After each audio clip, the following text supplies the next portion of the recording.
Hey Dream Team, Eric Gephardt here. Summer's upon us. The daffodils are starting to pop up, layers are starting to come off. You start thinking about being around family and friends. Now it's time to take a look at your backyard and say, do I have the right grill? I want to introduce you to two of the front runners in the game today. This bad boy here is the Kamado Joe, and here to my right, the Traeger grill. I gotta be honest with you, I'm seeing some trends. Big, bold flavor. Chemicals and gas are out, wood-fired flavor is in. Let's take a look, dive right into the Kamado Joe. We're gonna start from the bottom and work our way up on some of the points of differentiation. Obviously, it's a Kamado style grill, it's ceramic. All right, this is thick grade, top quality ceramic. Let's look at the bottom here. This is known as the draft door. This is where you make your big temperature changes. So this whole thing is based on airflow. It's kind of like a heat pump. It's sucking in cold air, creating convection and kicking out hot. This is the ash drawer. Very easy to clean out the ash. Okay, we just take this bad boy, put it in a little flower pot with some sand in the bottom, boom, you're ready to go. Check out this beautiful quality made durable hardware on the exterior. Really nice stuff, top of the line. That leads me to the clasp here. We've got a clasp so that we can keep that seal and keep that smoke and heat and moisture inside the chamber here. But look at this beautiful gasket. This is the same stuff you're gonna find in top quality ovens, something that nobody else really has in our industry. Look at this. This is a game changer, folks. I'm able to do this. This is an airlift hinge, so no longer are we worried about this big old heavy lid coming and slamming down on us. A, it's safe, B, it's fun. Check out the top on this thing, the top vent or the control tower. A lot of versatility in this. Notice when we were playing around with the hinge that the top didn't slide around. Essentially, this is your thermostat. So the fact that we're able to open and close this without changing our thermostat is a great thing. A lot of the other grills in this category, that's not the case. Notice how you can dial it in to wherever you want. You can also flip this completely open and get maximum airflow. Also, the top pops right off. Now we're able to get maximum airflow. This is also a great way to clean it. One of the things I really like about Kamado Joe is the versatility. It's just incomparable. They continue to come out and innovate with new cooking surfaces, different things to make it fun to cook with.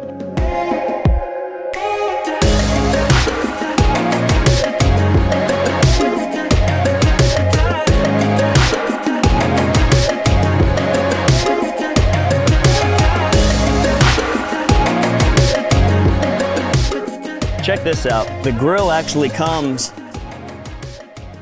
with this divide and conquer system. You can see how I've got it set up with two different grill grates, half moon grill grates, but they're set on different levels. A lot of the accessories come in a half moon shape such that you can fit them at different levels and sort of play around with the fire or direct, indirect. You can make amazing pizzas. I usually like to do about 550, maybe 650 degrees for a pizza, a little bit higher than the Traeger will actually go. So folks, we just looked at some of the points of differentiation with the Kamado Joe that make it such a unique experience. Let's go ahead and kick over the Traeger and take a closer look. You've got the hopper, which you then pour the pellets into. They're carried by an auger to a fire pot. There's a hot rod in there. That hot rod then ignites the pellets, and then there's a fan that blows that smoke and keeps that temperature rolling, a little bit of convection going on inside of this. Feels like kind of a thin steel that it's made out of. You've got the digital thermostat over here where you're able to keep it dialed in, and it's gonna stay there. You're not interacting with any flames. It's kind of the easy bake of outdoor ovens and grills. Once we open this up, you'll notice that we've got a tray lined with aluminum foil. That's where all the drippings fall onto. Then they run right out the other end into a little bucket and are collected there where you can get rid of them. Let's take a look at the fuel source. When you're cooking with this stuff, you just can't replicate the flavor. Imagine cooking a steak as the fat is rendering out, the drippings are hitting that natural lump charcoal, caramelizing, and that sweet smoke comes up and envelops the meat. You just can't do that with any other fuel source. You put in great quality, you get out great quality. Traeger offers pellets from different wood sources, but there's a clear difference. The lump charcoal from Kamado Joe accentuates the flavor of the food, allowing you the option to treat smoke as a seasoning. You can add wood chunks from a variety of different fruit and hardwoods as you see fit. So we've got about 6 or 7 pieces of natural lump charcoal in the firebox right now. You don't really want to add too much. These things burn so ergonomically, you just need a couple of big pieces in there. Push them to the back. That way you've got good airflow, just enough charcoal, and we're ready to rock for 12 hours at a low temperature, or a little less time if you're going fast and furious. So we just took a look at the fuel sources for both grills. Let's go ahead and get the Traeger started up. Not only do we need pellets, but we also need electricity. All right, so the Traeger's plugged in, the hopper is full of pellets. First thing we need to do to get this thing started now is leave this open. All right, we've got our door open. We're gonna go down to the thermostat, make sure we're on the smoke setting, and we're gonna flip this on. You can hear that convection blower humming right now. I don't see any flames, but you're not going to. So we'll give it about 4 minutes, shut the lid. We should see that thermostat temperature climb up. At that point, we're gonna turn it to 250. We got our KJ rolling. We're gonna get that to about 250 on the nose. And then we're gonna throw some pork butts on there, check back in with you in about 7 hours. I'm noticing that the Traeger is losing a lot of smoke and heat from all over, whereas the gasket on the KJ is doing its job, allowing the smoke to travel over the food and on its way out the control tower. All right, it's been long enough. I'm smelling some fantastic flavors. Let's go ahead and open these babies up and check out those pork butts. Fantastic. Looking good.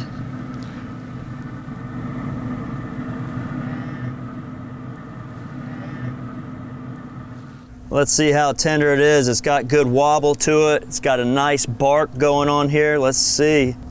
Yep.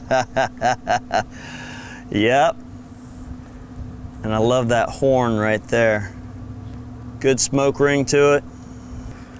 But that is beautiful. I'm gonna try both of these and see if there's a discernible difference between the hickory and the pellets that we were using. Wow. Let's check this out. Good color. Bone pulling right out.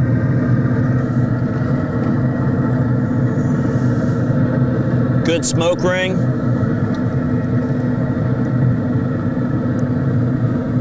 Let's give it a taste.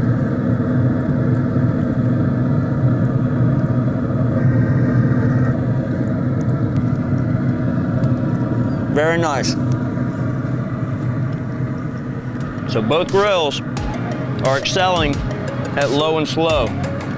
So what I want to do next, we're going to put it to the test. We're going to put some big old thick cowboy steaks on there, keep them low and slow till they're about an internal temperature of 120, and then we're going to reverse sear them. We're going to crank the temperature up on both these babies. Remember, the Traeger is limited to 450 degrees, so we're going to crank this all the way and see if we can get it a little hotter than that. We're going to take the KJ maybe 700, 800, 900 degrees and get that big old beautiful sear, that Maillard reaction, that caramelization that we're looking for. Let's put them to the test.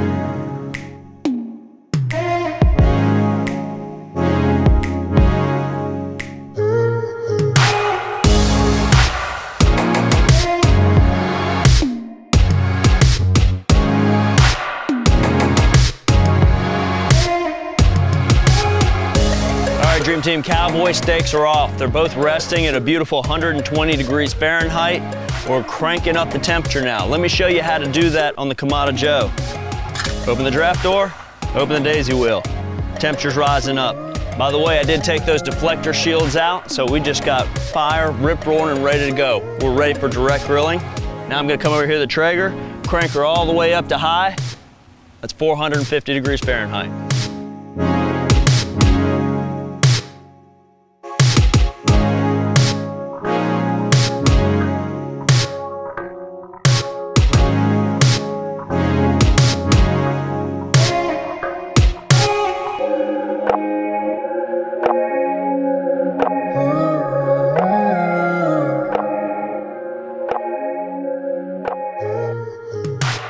Notice the two steaks, unbelievable caramelization on the Kamado Joe steak, and the Traeger just isn't able to keep up with the higher temperatures.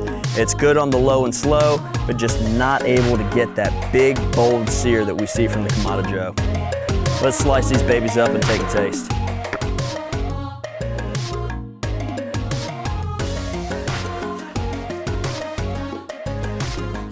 Okay, let's slice into the KJ steak.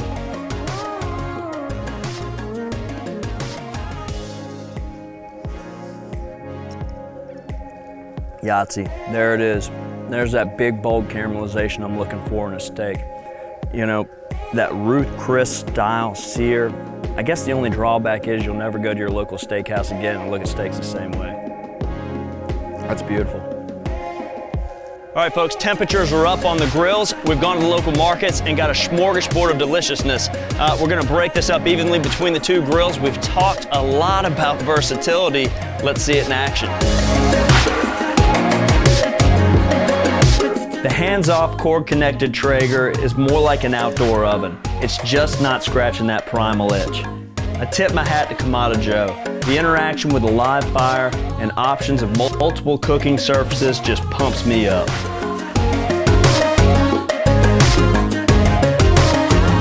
For those of you who like cooking on live fire but want that Traeger convenience, Kamado Joe's bringing to you the iCommand. You put this baby on your grill, push a button, and you're from 0 to 600 within 10 minutes ready to cook. So you come home on a Wednesday at 6:30 and you think, oh my gosh, boom, you just get it going. For those long cooks, you've got remote access to watch the progress of your grilling. You got charts, you've got alerts, you've got all that great stuff. So check out the iCommand, it's really, really unique. Folks, thanks for hanging out today. This was a lot of fun. Again, my name's Eric Gephardt. Let me know if you have any questions, comments, or concerns. Happy grilling.